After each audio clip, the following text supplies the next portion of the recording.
Untuk jenis teknologi marikultur yang pertama yaitu KJA atau keramba jaring apung.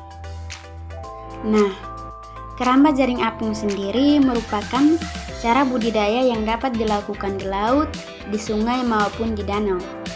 Keramba jaring apung juga merupakan suatu sarana pemeliharaan ikan atau biota air yang kerangkanya terbuat dari bambu, kayu, pipa paralon atau besi berbentuk persegi yang diberi jaring dan diberi pelampung seperti drum plastik atau styrofoam agar wadah tersebut dapat terampung di dalam air.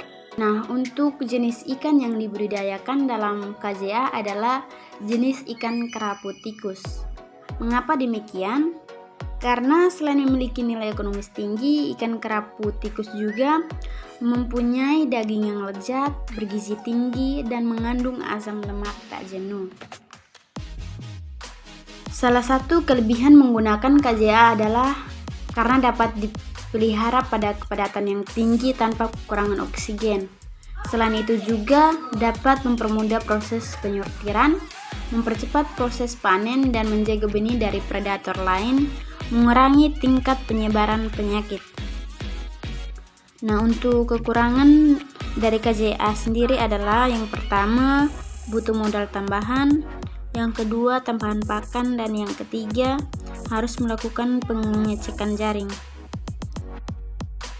Berikut KJA offshore. KJA offshore adalah budidaya perikanan dengan penggunaan teknologi tinggi, modern, dan berskala besar. Penggunaan teknologi KJA offshore sendiri merupakan terobosan yang dilakukan oleh Kementerian Kelautan dan Perikanan atau KKP dan mengadopsi teknologi budidaya dari Norwegia. Ada beberapa jenis ikan yang dibudidayakan dalam KJA offshore ini adalah yaitu ikan salmon, kakap putih atau baramundi, dan kerapu. Adapun kelebihan serta kekurangan dari KJA offshore ini, yang pertama kelebihan yaitu tahan terhadap gelombang dan memiliki ketahanan lebih dari 10 tahun, cukup efektif digunakan dalam budidaya ikan karena mudah dalam pemasangan maupun pelepasan jaring, memiliki beragam konfigurasi dalam pengoperasiannya, dan banyak digunakan secara komersial dalam teknologi KJA offshore.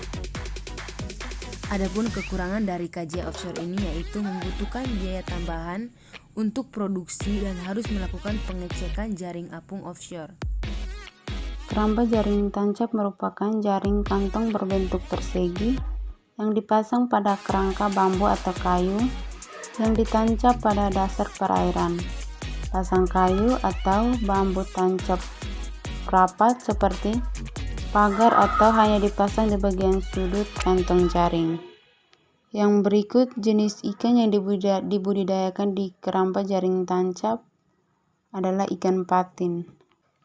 Kemudian kelebihan metode jaring tancap dibandingkan dengan keramba jaring apung yaitu desain lebih mudah dan efisien, dan dalam pembuatannya dana yang diperlukan untuk membuat keramba juga tidak terlalu besar karena tidak memerlukan pemberat ataupun pengapung yang biayanya mahal dan pengoperasiannya mudah, produktif, lebih tinggi, dan tidak memerlukan kedalaman air yang terlalu dalam seperti keramba jaring apung. Yang berikut, kekurangan cuaca juga sangat berpengaruh terhadap usaha budidaya keramba jaring tancap karena seringkali pada saat cuaca buruk, arus angin yang cukup keras membuat bambu-bambu patah dan bambu-bambu tersebut merusak jaring dan ikan yang ada di dalam jaring keluar sehingga pembudidaya mengalami kerugian. Baru-baru ini, anak-anak bangsa telah menciptakan produk keramba jaring apung offshore pertama di Indonesia dengan menggunakan sistem yang terbilang canggih. Produk itu bernama keramba jaring apung Submersible Aquatech.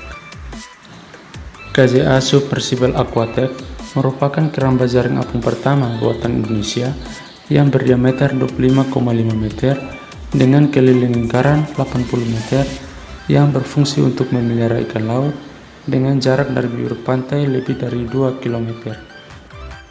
KJA Submersible Aquatech dapat ditenggelamkan pada kedalaman 5-15 meter dan bisa diapungkan kembali. Tujuannya untuk menghindari ombak besar, menghindari booming plankton, dan menghindari pencurian. Perangkaian KJA Submersible Aquatech dimulai dengan penurunan jangkar, kemudian dilanjutkan dengan pemasangan buoy atau pelampung. Setelah itu, KJA Submersible Aquatech ditenggelamkan dengan cara melepaskan udara di sekeliling keramba. Keramba dapat tenggelam dalam waktu 5 menit. Proses pengapungan kembali dilakukan dengan mengisi udara masuk ke dalam buoy melalui valve yang ada di samping buoy. Sesudah itu, dilanjutkan dengan pemasukan udara pada sekeliling keramba dan akan naik kembali ke permukaan air dengan waktu kurang dari 10 menit. Di Indonesia, untuk lokasi pengembangan keramba jaring apung offshore saat ini memiliki 3 tempat, yakni perairan Pulau W, Kota Sebang, perairan Karimun Jawa, Kabupaten Jepara, dan perairan Kabupaten Pangandaran. KJA Lepas Pantai atau Offshore merupakan program strategis KKP yang bertujuan untuk meningkatkan produksi ikan laut dengan metode budidaya.